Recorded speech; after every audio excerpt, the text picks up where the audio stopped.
সবচেয়ে মেজর যে ভুলগুলি করা হয়েছে সেটা হচ্ছে আমরা যে স্টেশন এবং কাউন্সিলিং এখানে কিন্তু মানে ম্যাক্সিমাম ফেল করছে। ম্যাক্সিমাম ফেল করছে। স্টেশনটা কি ছিল? ফসিলের অপেক্ষা ক্যাথেটার ফসিলিটা কি ছিল? ক্যাথেটার। ক্যাথেটারের মধ্যে আমরা সবাই ভুল করছি। কি ভুল করছি? নাম্বার 1 ভুল হচ্ছে ক্যাথেটারের যে বেলুন ইনফ্লেশন এটা অনেকেই পারেনি। তাহলে কি করতে হবে? যে আমরা তো ফাইনাল পরীক্ষার সময় আমরা ডিস্ট্রিক্ট অর্ডার দিব, আর যদি দিতে না পারি এখানে যে প্রসিডিউর এইভাবে হবে। আগে থেকে কোশ্চেন আউট। তাহলে আমরা প্রথম টেন্স সিরিজের মধ্যে এয়ার নিয়ে আমরা জানি যে প্রথমে আমরা একটু দেখে নিই সবাই কিন্তু বেলুন ফুলানোর জন্য ডিস্ট্রিক্ট ওয়াটার বা এয়ার যাই নিচ্ছ 10 সিসি নিয়ে ফুলানো শুরু করো। এইভাবে করলে কিন্তু আমরা ধরে নিব তুমি প্রিপেইড আগে থেকে জানো অথবা তুমি জানো না। বুঝে রাখো তুমি আগে ক্যাথেটারটা হাতে নিয়ে একটু দেখবা। তুমি আগে ক্যাথেটারটা হাতে নিয়ে দেখবা, যদি সম্পূর্ণ কাভার থাকে তুমি পড়বা কত নম্বর ক্যাথেটার, তার বেলুনের সাইজ কত, তার ক্যাপাসিটি কত। ক্যাপাসিটি মানে কি? বেলুনের কত সিসি পানি দিতে হবে, কত সিসি ডিস্ট্রিক্ট ওয়াটার দিতে হবে লেখা থাকে কিন্তু। এটা হচ্ছে উপরে যে খোসাটা ওটা তো লেখা থাকে, ওটা ফেলে দিলে ক্যাথেটার ইসেলফের গায়ে লেখা থাকে। যেখান থেকে ইউরিন ব্যাগ কানেক্ট করবা সেটা কিন্তু একেবারে খোদাই করে লেখা থাকে। থাকে কি না? হ্যাঁ, তাহলে ওটা কেউ দেখো না। না দেখে যদি বেলুন খোলা বুঝতে পারবে তুমি প্রিপেইড আগে থেকে তুমি জানো যে 80 টেন্সিস। এটা হলো না। কারণ হচ্ছে আমি একটা 3 বছর বাচ্চাকে ক্যাথেটার দিব, তারও কি টেন্সিসি তাহলে বেলুন ফুটে যাবে। সুতরাং তুমি একটু জাস্ট অভিনয় করে দেখে দিবা যে ক্যাথেটার গায়ে কি লেখা আছে। 14 এফআর, তাহলে এটা 14 সাইজের ক্যাথেটার। বেলুন ক্যাপাসিটি লেখা আছে 5 টু 15 সিসি বা 5 টু 10 সিসি লেখা আছে। তাহলে তুমি ওটা দেখে একটু অভিনয় করতে হবে। তা নাহলে শুরুতেই বেলুন ফোলাচ্ছ মানে কি তুমি আন্দাজে লাইনের কাজ করতেছো, তুমি বেলুনের আনসার করে দিতে পারো। নাম্বার 2 হচ্ছে যে ভুলটা সবাই করছো, বেলুন যখন ফোলাবা পানি দিয়ে হোক পাতা দিয়ে হোক বেলুনের এই এখানের সাথে 5 সিসি বা 10 সিসি সিরিজটা ফিট করতে হবে, জোরে এটা ফিক্স করতে হবে। তা নাহলে বেলুন ফোলাচ্ছ আমি দেখলাম কিন্তু বাতাসটা কোথায় যাচ্ছে? বাইরে চলে যাচ্ছে। বেলুন একটু ঘুরে না, সে নিজেও পাথর হয়ে যাচ্ছে। আমি তো বেলুন ফোলাচ্ছি বাতাস দিচ্ছি, বাতাস কোথায় যাচ্ছে? বাইরে চলে যাচ্ছে। কারণ সেটার সাথে ফিক্স করে দেয়, টাইট করতে হবে।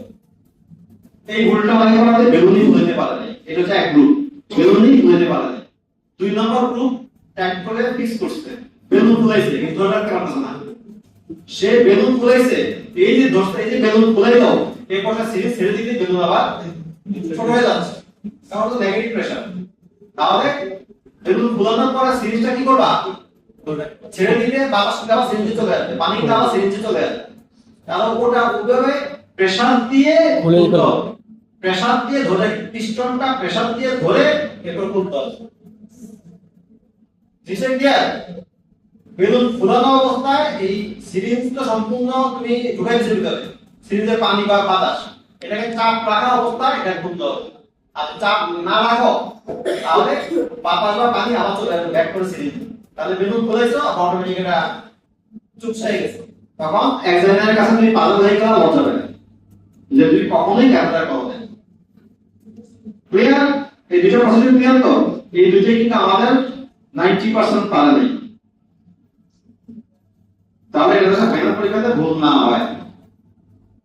এরপরে বেলুন ইনফ্লেট করছো, পিস্টনটা চাপ রেখে খুললা, বেলুন ফুলানো অবস্থায় আছে।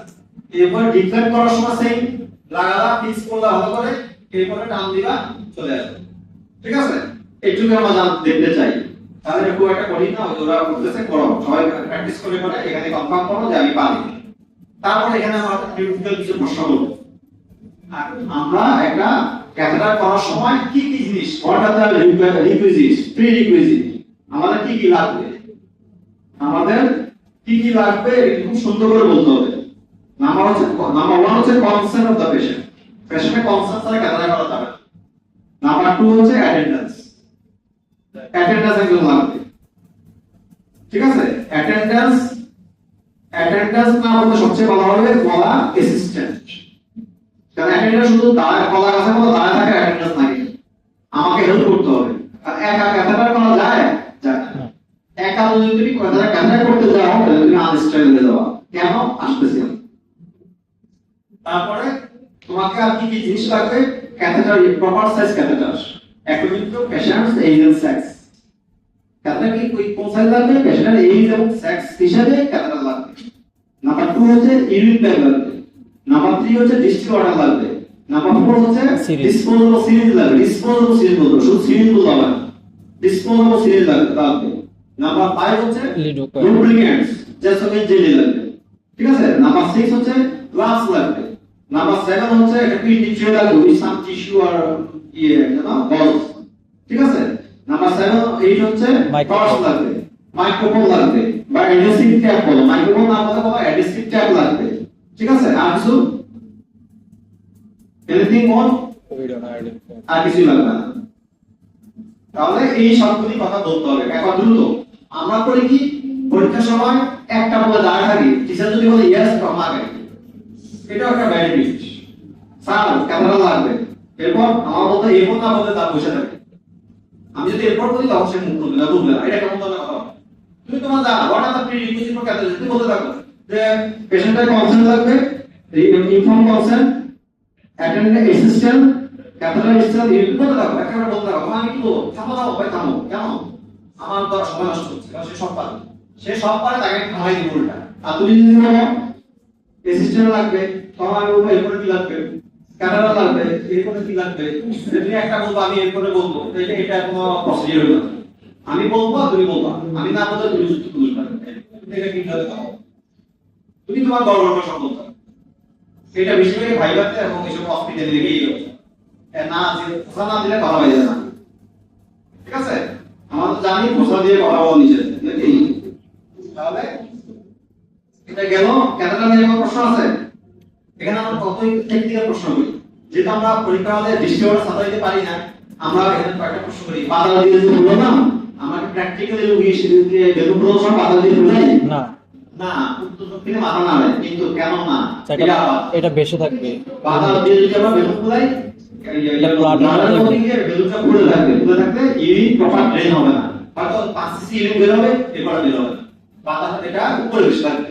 তাহলে দ্বারা সম্পূর্ণ ফুলফিল না হওয়া পর্যন্ত ইউরিন আসবে না। আসলে ইউরিন 10 সিসি 20 50 100 সিসি ইউরিন আইসা তার যে 500 সিসি ইউরিন জমা আছে, তাহলে তার কি আর হয়ে যাবে, তার ক্যাথেটার দেওয়া আছে সেগুলো আপনার প্রস্তাব করছে, কেন তার তো ইউরিন সব আসছে না, তাহলে ঝামেলা হবে, ঝামেলা হবে। তাহলে বেলুন পাতা দিয়ে ঘোরানো যাবে না। নাম্বার 1, আমরা ডিস্ট্রিবিউটার পাচ্ছি না, ডিস্ট্রিবিউটার এক একটা দাম হচ্ছে 5 টাকা করে, আমরা ট্যাপ ওয়াটার দিয়ে বেলুন খুলতে চাই, পারবো না, কেন এটা জাম জীবাণু কন্টামিনেট হয়ে পেশেন্ট ক্ষতি হতে পারে, এই জন্য আমরা ট্যাপ ওয়াটার, আমি ট্যাপ ওয়াটার আমরা ইউজ করব না।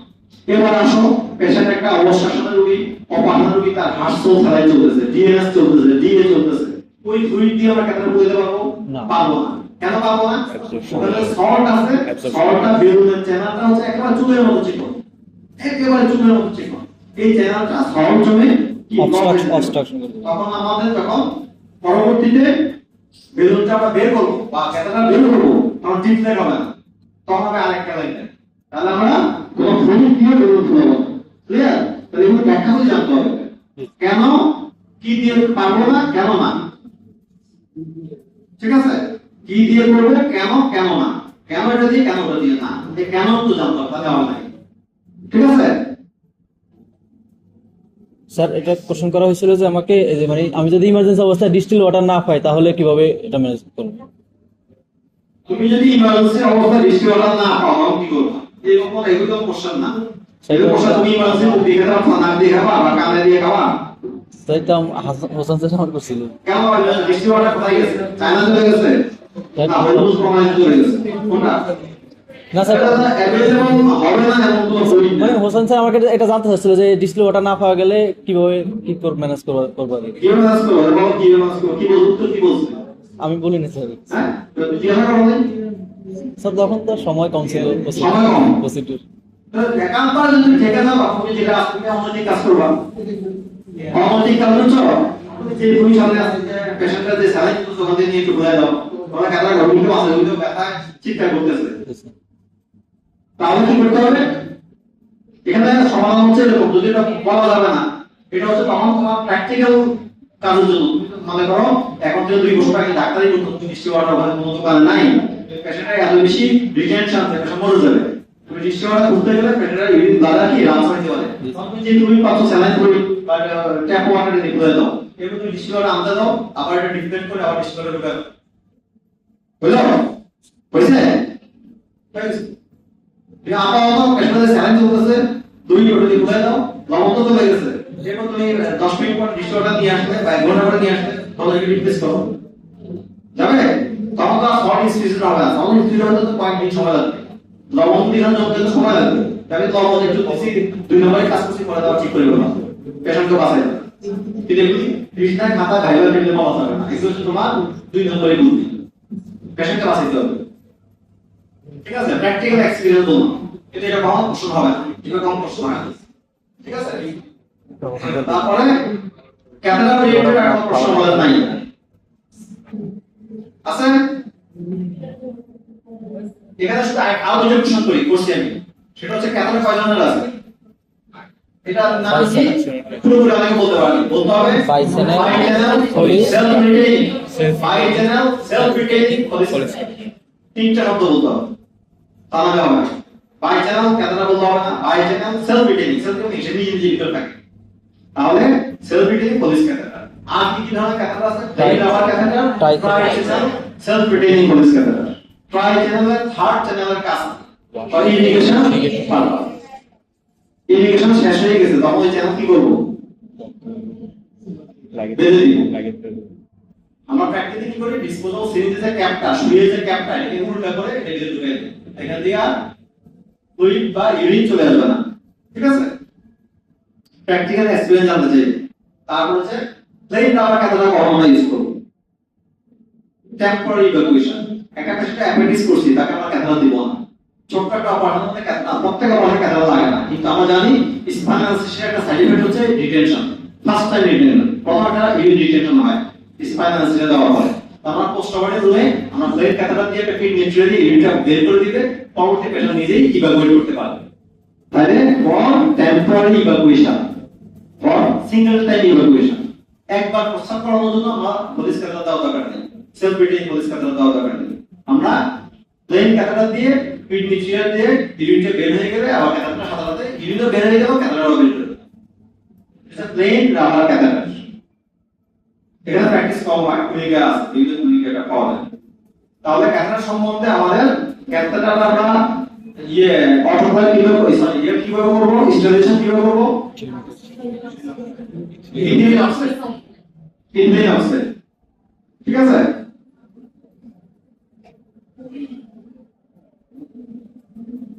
আচ্ছা প্লেন রাবার ক্যাথেটার এটা ইনডিভিজুয়াল অফসেট দিয়ে অটোক্লাভ করা সম্ভব না ইনস্টলেশন করা সম্ভব না এটা কি দিয়ে করি আমরা হট ওয়াটার গরম পানির মধ্যে ডুবে এটাকে কিছুটা জাম ফ্রি করি তাহলে ক্যাথেটার নিয়ে আর কোনো প্রশ্ন নাই তাহলে এখানে আরেকটা প্রশ্ন আমি করছিলাম আমি যে অ্যাসিস্ট্যান্ট নিলাম অ্যাসিস্ট্যান্টের কাজ কি দাঁড়া দেখা আমি কিভাবে ক্যাথেটার করতেছি এটা নাকি তার কোনো কাজ আছে অ্যাসিস্ট্যান্টের কাজ 3 থেকে 4টা নাম্বার 1 হচ্ছে সে আমাকে গ্লাস খুলে দিবে গ্লাস আমি নিজে খুলবো না আমি ক্যাথেটার করব আমি গ্লাস খুলবো না অ্যাসিস্ট্যান্ট আমাকে গ্লাস খুলে দিবে আমি স্টেরিলিটি মেইনটেইন করে গ্লাস করব নাম্বার 1 নাম্বার 2 অ্যাসিস্ট্যান্ট আমাকে ডুপ্লিকেট লাগাই দিবে ক্যাথেটার খুলে দিবে ক্যাথেটারের প্যাকেট থেকে ক্যাথেটার খুলে দিবে আমি স্টেরাইল অবস্থা তার ক্যাথেটার দিব আমি ক্যাথেটার পড়াবো অ্যাসিস্ট্যান্ট বেলুন ফুলাবে অ্যাসিস্ট্যান্ট ইউরিন ব্যাগটা কানেক্ট করবে তাই অ্যাসিস্ট্যান্ট আমাদের কাজ কি গ্লাস খুলে দেওয়া ক্যাথেটার আগায় দেওয়া তারপর ক্যাথেটার পড়ানোর পরে সে কি ডিস্ট্রিবিউটর দিয়ে